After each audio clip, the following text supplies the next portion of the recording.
Hi students. So this video is all about a process and the CPU scheduling, the basic function of the operating system. So let's get started. Now first of all, let's start with the process, the basic function, the basic parameter through which operating system functions. So let's see what is a process. Now process, it is a program in execution. सबसे basic definition जो process की यही है, it is a program in execution. कोई भी programme अगर execute कर रहा है, अपनी रनिंग स्टेट पे है, कहीं पे भी उसका कहीं एग्जीक्यूशन हो रहा है, then it is refer to as a process. Now, it also includes the current activity as represented by the value of program counter and the contents of process register. अब एक प्रोग्राम एग्जीक्यूशन में है तो जाहिर सी बात है कि वो प्रोग्राम काउंटर की वैल्यूज भी होंगी. उसकी कुछ प्रोग्राम काउंटर में कौन सी वैल्यूज होती है, जो नेक्स्ट इंस्ट्रक्शन होती है उसका वैल्यू होगा, वो जरूर होगा. अगर प्रोग्राम एग्जीक्यूट कर रहा है तो प्रोग्राम काउंटर में कुछ ना कुछ वैल्यू भी होगी, राइट. अब उसके बाद प्रोसेस रजिस्टर में जो रजिस्टर्स हैं उसमें भी कुछ ना कुछ कंटेंट्स होंगे, राइट. तो प्रोसेस रजिस्टर के जो कंटेंट्स हैं और प्रोग्राम काउंटर की जो वैल्यूज हैं वो भी प्रोसेस में इंक्लूड होती हैं. जो भी उसकी करंट एक्टिविटी है, कुछ भी अगर प्रोसेस की करंट एक्टिविटी है वो भी प्रोग्राम की जो करंट एक्टिविटी है वो भी प्रोसेस में इंक्लूड होगी. नेक्स्ट इज अ प्रोसेस में also include heap which is memory dynamically allocated during a process. Now अगर हम अब यहाँ पे हम लोग डायनामिकली एलोकेशन क्यों करते हैं मेमोरी का. अब सपोज करो अगर मैंने मेमोरी की एलोकेशन स्टैटिक रख दिया, ठीक है, स्टैटिक रख दिया कि मेरा जो स्टैटिक एलोकेशन है वो है 2 MB का, बट मेरा जो प्रोसेस है वो आ चुका है 5 MB का, तो वो प्रोसेस कैसे रन होगा, नहीं हो सकता. इसलिए हम हमेशा उसको डायनामिकली ही एलोकेट करते हैं और उसके लिए हम यूज करते हैं हीप को, जो एक डायनामिक मेमोरी है. उसके बाद जो प्रोसेस है, जो हमारा प्रोसेस है वो हमारे हीप को भी इंक्लूड करेगा, right. Next is it is more than a program code which is sometimes known as a text section. अब प्रोसेस जरूरी नहीं कि हमेशा प्रोग्राम कोड हो. जनरली वो प्रोग्राम कोड होता है बट हमेशा नहीं हो सकता. तो उसको हम लोग कभी कभी वो एक टास्क भी हो सकते हैं, प्रोग्राम ना होने के बजाय वो एक टास्क भी हो सकते हैं, तो हम लोग उसको क्या कहते हैं, text section. That is why it is known as it is more than program code which is sometimes known as text sections. Okay, next is a process generally includes the process stack which contains temporary data, for example function parameters, return addresses, local variables, and data section which contains the global variables. अब अगर general वे में देखें तो हमारा जो program code है वो run होगा in the kind of a process, ठीक है, एग्जीक्यूशन में उसको हम प्रोसेस बोलेंगे. अब जब प्रोग्राम कोड है तो जाहिर सी बात है एक प्रोग्राम में उसका प्रोसेस स्टैक होगा. प्रोसेस स्टैक क्या इंक्लूड करेगा, वो इंक्लूड करेगा फंक्शन के पैरामीटर्स को, रिटर्न एड्रेसेस को, लोकल वेरिएबल्स को, जो भी हमारा टेम्परेरी डेटा है उसको, फिर आएगा जो हमारा डेटा सेक्शन है उसको, देन जो ग्लोबल वेरिएबल्स है वो, ये सब चीजें भी प्रोसेस में इंक्लूड होंगी. जैसे एक प्रोग्राम एग्जीक्यूशन में जाएगा तो ये सारी चीजें भी, ये चारों चीजें जो यहाँ पे डिटेल्स हैं वो सब भी इंक्लूड होंगी उस प्रोसेस में. अब this slide is all about the process, कि क्या वो इंक्लूड करता है, क्या उसका बेसिक से बेसिक डेफिनेशन है, सब. अब हम प्रोसेस की शेड्यूलिंग पढ़ते हैं, इतना कुछ हम लोग प्रोसेस से रिलेटेड पढ़ते हैं ऑपरेटिंग सिस्टम सब्जेक्ट में, बट हमें यही नहीं पता होता बेसिक कॉन्सेप्ट क्या है प्रोसेस का, कि वो क्या क्या चीजें इंक्लूड करता है, उस वो एक्चुअली में प्रोसेस होता क्या है. तो जब तक हमें ये सब चीजें क्लियर नहीं होंगी हम लोग प्रोसेस के कंसेप्ट पे क्लियर नहीं जा सकते. अगर हम लोग प्रोसेस बिना समझे ही ऐसे करते रहेंगे तो हमारा कॉन्सेप्ट क्लियर नहीं होगा. कॉन्सेप्ट क्लियर नहीं होगा तो it is very dangerous for you, right. अगर कॉन्सेप्ट क्लियर नहीं हो और आप पढ़ते जा रहे हो तो फिर ये ऊपर ऊपर का पढ़ना है. Now next is process states. Now अब जैसे हम लिविंग बींग्स की, ह्यूमन बींग्स की, लिविंग ऑर्गेनिजम्स की एक लाइफ साइकिल होती है. तो जब प्रोसेस का जो स्टेट है, अब पीछे मैंने ये देखा था कि प्रोसेस एक एग्जीक्यूशन है, एग्जीक्यूट हो रहा है, तो यहाँ पर जाहिर सी बात है उसका कोई लाइफ साइकिल भी होगा, राइट. तो उसे हम क्या कहते हैं, प्रोसेस स्टेट्स कहते हैं, उसको हम प्रोसेस की स्टेट्स कहते हैं।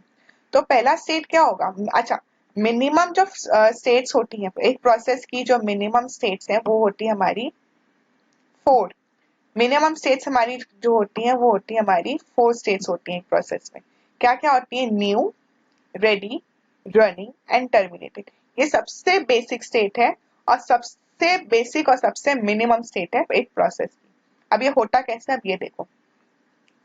सबसे पहले जब प्रोसेस बनता है, जब क्रिएट होता है, तब उसे हम लोग कहते हैं न्यू। ठीक है, अब न्यू से होकर वो जाएगा जाएगा यहाँ पे रेडी स्टेट में, और रेडी स्टेट में आके वो वेट करेगा कि कब उसको प्रोसेसर, जो सीपीयू है हमारा प्रोसेसर, असाइन होगा। जैसे एक बार उसको प्रोसेसर असाइन हो गया, वो चला जाएगा रनिंग स्टेट पे। रनिंग स्टेट में अपना एग्जीक्यूशन कंप्लीट करके वो चला जाएगा टर्मिनेटेड पे।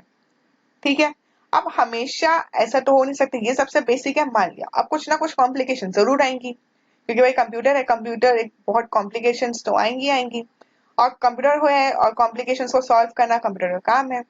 तो कॉम्प्लिकेशंस क्या है कि सपोज हमारा एक प्रोसेस रेडी स्टेट से रनिंग पे आ गया, ठीक है, अब उसको एक इनपुट आउटपुट डिवाइस का वेट करना है। सपोज एक प्रिंटर है, प्रोसेस है P1, उसको एक प्रिंटर चाहिए।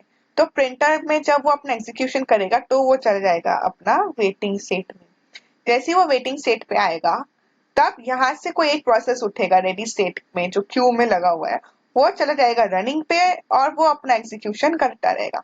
कब तक करता रहेगा, जब तक या तो वो टर्मिनेट नहीं हो जाता या तो वो वेटिंग स्टेट में नहीं चला जाता।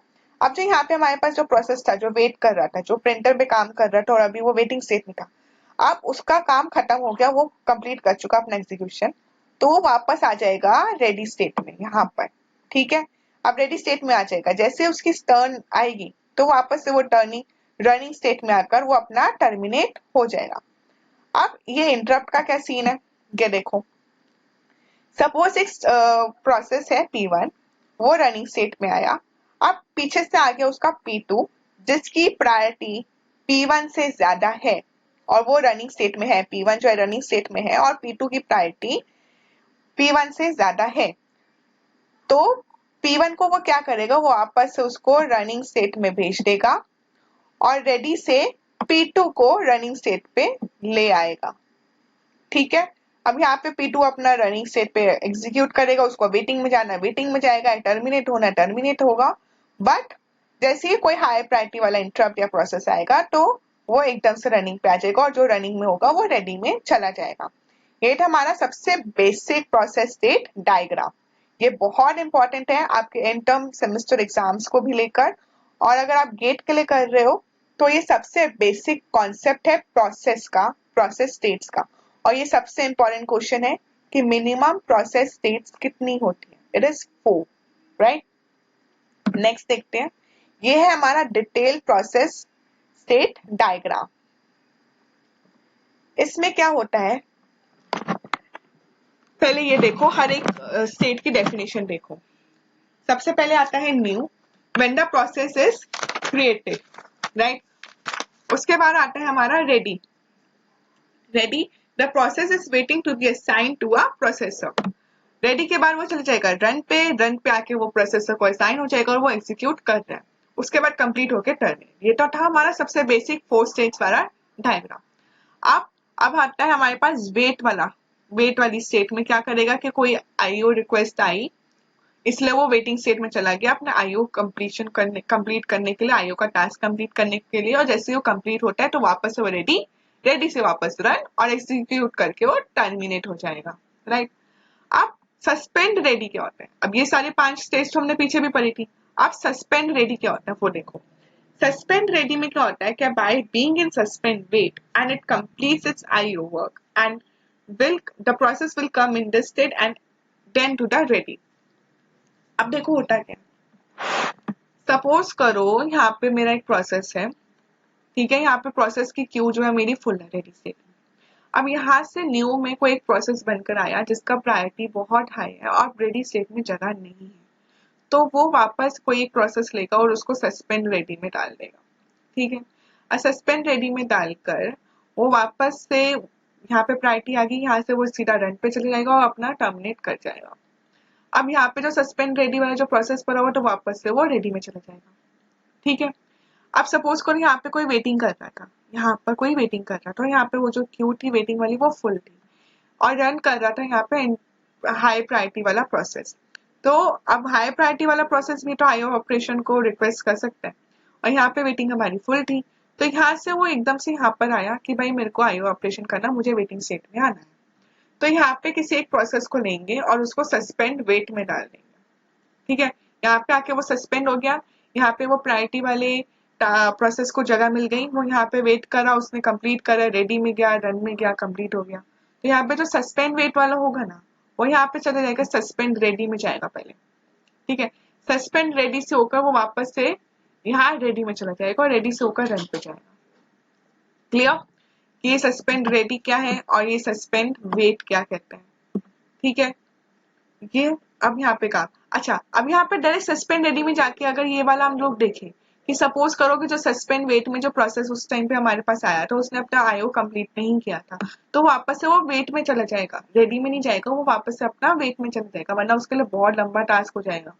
इसलिए वो पहले अगर वो आईओ अपना कंप्लीट कर रहा होगा, बीच में उसको इंटरप्ट करके उसको नीचे सस्पेंड वेट में आना पड़ गया, तो जैसे उसका सस्पेंड वेट खत्म हो जाएगा तो वो वापस से अपना वेट में चला जाएगा और अपनी आईओ कंप्लीशन वापस से चालू कर देगा।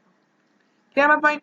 अब ये प्रोसेस डायग्राम, ये है हमारा डिटेल्ड प्रोसेस डायग्राम। ओके, अब इसकी एक एक स्टेट की डेफिनेशंस देखते हैं। फर्स्ट है हमारा न्यू स्टेट। न्यू स्टेट था हमारा the process is being created, जैसे कोई प्रोसेस बनता है तो हमारा वो क्रिएट होता है। Then comes a running, instructions are being executed.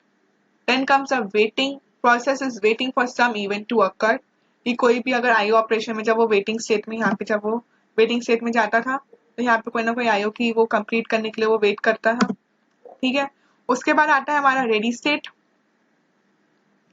Ready में क्या होगा, the process is waiting to be assign to a processor, कि वो वेट कर रहा है, रेडी में आकर वो वेट कर रहा है कि कोई मुझे प्रोसेसर मिलेगा तो मैं रन होना चालू कर दूंगा अपना।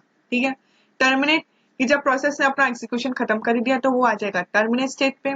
Suspend wait, when a process is in block and a process with a high priority but there is no space in the queue, then it will come in this state.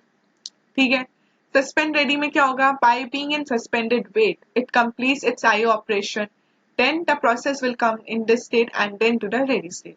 यहाँ पे यही हुआ था, यहाँ पर अगर यहाँ पे क्यू फुल थी, कोई इंटरप्ट आया था हाई प्रायोरिटी वाला, यहाँ पे क्यू फुल थी, तो एक प्रोसेस को हम लोग सस्पेंड वेट में ले आए थे यहाँ पर नीचे। सस्पेंड वेट में लाने के बाद उसको हम लोग सस्पेंड रेडी में लेकर गए थे, अगर उसका आईओ कंप्लीशन हो चुका है, नहीं हुआ है तो वापस से वो वेट एंड वेट ब्लॉक में चला जाएगा। ठीक है, अब आता है हमारा process control block. Process control block एक तरीके का सबसे इंपॉर्टेंट है प्रोसेस में। एक प्रोसेस में पीसीबी जो है, इसको हम लोग पीसीबी भी कहते हैं। तो जो पीसीबी है वो सबसे इंपॉर्टेंट होता है बिकॉज उसमें प्रोसेस की ईच एंड एवरी डिटेल होती है। फॉर एग्जाम्पल सपोज ये एक प्रोसेस ब्लॉक है, ठीक है, इसमें सबसे पहले आएगा प्रोसेस का स्टेट आएगा, रनिंग है, रेडी है, वेट में, सस्पेंड रेडी किस में है, वो ये सारा प्रोसेस स्टेट में आएगा। फिर प्रोसेस नंबर आएगा कि कौन सा P0, P1, P2, कौन सा प्रोसेस का नंबर, जॉब का नंबर क्या है या प्रोसेस का नंबर क्या है वो आएगा। देन प्रोग्राम काउंटर की नेक्स्ट इंस्ट्रक्शन कौन सी है उसकी वो चीज आएगी। देन रजिस्टर्स, कौन सा रजिस्टर यूज करें, इंडेक्स रजिस्टर है या स्टैक पॉइंटर है या अपना एक्यूमुलेटर है, कौन सा रजिस्टर्स यूज हो रहे हैं वो सब आएगा। Then memory limits, base register, page table, segments, कौन सा लिमिट्स है, क्या मेमोरी की रिक्वायरमेंट है उसको, सब कुछ everything about the memory limits, memory related सब, वो सारा हमारा मेमोरी लिमिट्स में आएगा। Then list of open files, अब ओपन फाइल्स का एक तरीके का रिसोर्स है कि कौन सी फाइल्स वो यूज कर रहा है। अगर आपने कोई वर्ड का डॉक्यूमेंट ओपन करा है तो उसमें आपका वर्ड का डॉक्यूमेंट कौन सी फाइल आप यूज कर रहे हो, न्यू फाइल है, एग्जिस्टिंग फाइल, कौन सी फाइल्स, कितनी फाइल्स आपने ओपन करके रखी है, कौन सी फाइल्स और प्रोसेस आपका यूज कर रहा है, वो सब कुछ प्रोसेस कंट्रोल ब्लॉक में आएगा। देखो प्रोसेस स्टेट, अब यहाँ पे देखो इसका एक एक डेफिनेशन इनका। अब देखो process state, the state can be new, running, ready, halted and so on. Now comes the program counter. It indicates the address of a next instructions to be executed for this process. जो भी next instruction होगा वो program counter में उसको represent करता है वो value, तो वो चीज भी हमारी पीसीबी में आएगी। CPU registers, Registers vary in number and type depending upon the computer architecture. ठीक है, या तो accumulators, index registers, stack pointers, ये सब चीजें यूज होंगी. तो वो कंप्यूटर आर्किटेक्चर पे डिपेंड करता है कि कौन सा वो हम लोग वो प्रोसेस को रजिस्टर्स एलोकेट करते हैं. Then come the scheduling information कि कौन सा प्रोसेस प्रायोरिटी है, ठीक है, कौन सी एल्गोरिदम यूज हो रही है, या कोई और शेड्यूलिंग पैरामीटर्स है, कौन सी कितनी शेड्यूलिंग की क्यूज है, कौन सा शेड्यूलिंग एल्गोरिदम है, कौन प्रायोरिटी कितनी है उस प्रोसेस की, ये सब चीजें आएंगी हमारी शेड्यूलिंग इंफॉर्मेशन. नेक्स्ट का मेमोरी मैनेजमेंट इंफॉर्मेशन जो थी हमारी मेमोरी लिमिट्स. इसमें था value of base limits, register page tables and segment tables, या जितनी हमें मेमोरी की requirement, everything related to memory, वो सारी चीजें हमारी आएंगी मेमोरी मैनेजमेंट इंफॉर्मेशन में. Then comes the accounting information. Includes the amount of CPU and real-time used time. Limits account numbers, jobs, process numbers and so on. इसमें जितना हमारे पास CPU की मेमोरी है हमारे पास अवेलेबल, वो रियल टाइम में कितना यूज हो सकता है, वो जॉब या प्रोसेस नंबर्स, जॉब नंबर्स, कितने प्रोसेसेस हमारे पास एग्जिस्ट करते हैं, इन सब का अकाउंट भी पीसीबी में आएगा. Then comes input-output status information. It includes the list of I/O devices allocated to the process, a list of open files and so on. कौन सा I/O डिवाइस किस प्रोसेस को एलोकेटेड है, या कितनी फाइल्स ओपन हो रखी हैं, कौन से प्रोसेस के लिए वो फाइल्स ओपन हो रखी हैं, वो सब चीजें हमारे पीसीबी में आएंगी. In brief, PCB simply serves as a repository. Repository क्या होती है कि जिसमें हर उस पर्टिकुलर प्रोसेस की सारी डिटेल्स हो. तो इतनी सारी डिटेल्स जो पीसीबी में इंक्लूड होती हैं, जाहिर सी बात है PCB is a very important element of a process, right? So this is all about the process, what is a process and the CPU utilization, the basic, the process states, what is a process, what may include PCB, everything. So this was all about the process and the CPU utilization. Now next is basic concepts. The most important part कि actually में हमें जो ये सब चीजें थी, process की state थी, पीसीबी थी, मल्टी प्रोग्रामिंग थी, ये सब चीजें हमें आखिर क्यों जरूरत पड़ी, उसका कॉन्सेप्ट क्या है, ठीक है, वो था हमारा कि एक्चुअली में वो कॉन्सेप्ट क्या है कि हमें इन सब चीजों की जरूरत पड़ी, हमें इतनी मेहनत की, इतनी एल्गोरिथम्स की जरूरत पड़ी. अब सपोज करो एक प्रोग्राम, एक प्रोसेस एग्जीक्यूट हो रहा है, ठीक है, जब तक वो एग्जीक्यूट होता है उसको कहीं ना कहीं वेट करना पड़ेगा, ठीक है. क्यों करना पड़ेगा? Typically for the completion of some IO request, ठीक है, कोई आईओ रिक्वेस्ट आएगी, उस प्रोसेस को वेट करना पड़ेगा. बेसिक से बेसिक प्रोसेस में भी आईओ रिक्वेस्ट आती है, जैसे कि माउस या कीबोर्ड, ये भी एक इनपुट आउटपुट डिवाइस है जिनकी स्पीड सीपीयू की स्पीड से कंपैरेटिव बहुत स्लो होती है. नाउ सीपीयू उस टाइम पे आइडली बैठेगा, ठीक है, all this waiting time is wasted, no useful work is accomplished. अब क्या हुआ कि जितना भी वेटिंग टाइम था वो वेस्ट हो गया, कोई यूजफुल फंक्शन हुआ नहीं, क्योंकि हमारा सीपीयू तो उस टाइम पे वेट कर रहा था. अगर हम सिंगल प्रोसेसर है, सिंगल प्रोग्रामिंग वाला है, सिंगल प्रोग्राम ही चलेगा, तो सीपीयू जिस टाइम जितने टाइम वेट करेगा उतने टाइम तो वो वेस्ट है, कोई प्रोडक्टिविटी है नहीं. अब हमें बेसिकली क्या चाहिए, हमें सिस्टम से अपने की परफॉर्मेंस अच्छी होनी चाहिए. तो अगर हमारा सीपीयू आधे से ज्यादा टाइम वेट करता रहेगा तो परफॉर्मेंस डिग्रेड हो जाएगी. परफॉर्मेंस वाला जो क्राइटेरिया था, जो कैरेक्टरिस्टिक था, वो तो डिग्रेड हो रहा है. तो क्या करेंगे, with multi programming we try to use this time productively. जो हमारा वेस्ट टाइम था, जो हमारा वेटिंग टाइम था सीपीयू का, उसको हम मल्टी प्रोग्रामिंग से प्रोडक्टिव बनाते. तभी वो स्टेट्स बनी थी, रेडी, रनिंग, ये वाली स्टेट्स बनी थी, ताकि अगर कोई वेट कर रहा है तो पीछे से दूसरा रेडी वाला प्रोसेस आके रन कर जाए. When one process are kept in memory at one time, when one process has to wait, the OS takes the CPU away from that process and gives the CPU to the another process. जैसे कि कोई एक process है, उसको IO completion के लिए wait करना पड़ेगा, तो वो उस प्रोसेस से, फॉर एग्जांपल से P1, उस प्रोसेस P1 से अपना ऑपरेटिंग सिस्टम क्या करेगा, सीपीयू ले लेगा, और दूसरा जो प्रोसेस होगा P2, जो रेडी स्टेट में वेट कर रहा था प्रोसेसर की, वो उसको असाइन कर देगा. तो जब तक P1 अपना काम कंप्लीट करेगा तब तक P2 भी अपना काम कंप्लीट कर लेगा. इससे क्या हुआ जितना भी हमारा वेस्टेज टाइम हो रहा था, जो पहले वेस्ट हो रहा था हमारा जो टाइम, वो अब वेस्ट नहीं होगा मल्टी प्रोग्रामिंग से। इसलिए हमें ये सब चीजें चाहिए थी, पीसीपी चाहिए था, प्रोसेस की स्टेट्स चाहिए थी, उनका डिफाइंड एक प्रॉपर डायग्राम चाहिए था, ये सब चीजें इसी वजह से चाहिए थी। और ये पैटर्न आगे कंटिन्यू हर प्रोसेस के लिए कंटिन्यू होता रहता है। So scheduling is the fundamental OS function. तो शेड्यूलिंग जो है ना हमारा, वो एक फंडामेंटल ऑपरेटिंग सिस्टम का फंक्शन है, क्योंकि अगर शेड्यूलिंग ठीक से नहीं होगी, प्रोसेस ठीक से वर्क नहीं करेगा, तो हमारा सिस्टम स्मूथली वर्क नहीं करेगा। ऑपरेटिंग सिस्टम का मैनेजर होने का कोई फायदा नहीं होगा उस टाइम पे, अगर शेड्यूलिंग ढंग से नहीं होगी, right. So this is all about the scheduling, CPU utilization and process. The next video will be about the CPU scheduling, process scheduling algorithms. Okay, so हमारी मेन 4 या 5 एल्गोरिदम्स है जो बहुत इंपॉर्टेंट है, और सबसे ज्यादा वही चीजें, वही एल्गोरिदम्स यूज होती हैं. So we will cover those algorithms in the next following videos. So if you like this tutorial, do comment, like, share and subscribe. Thank you.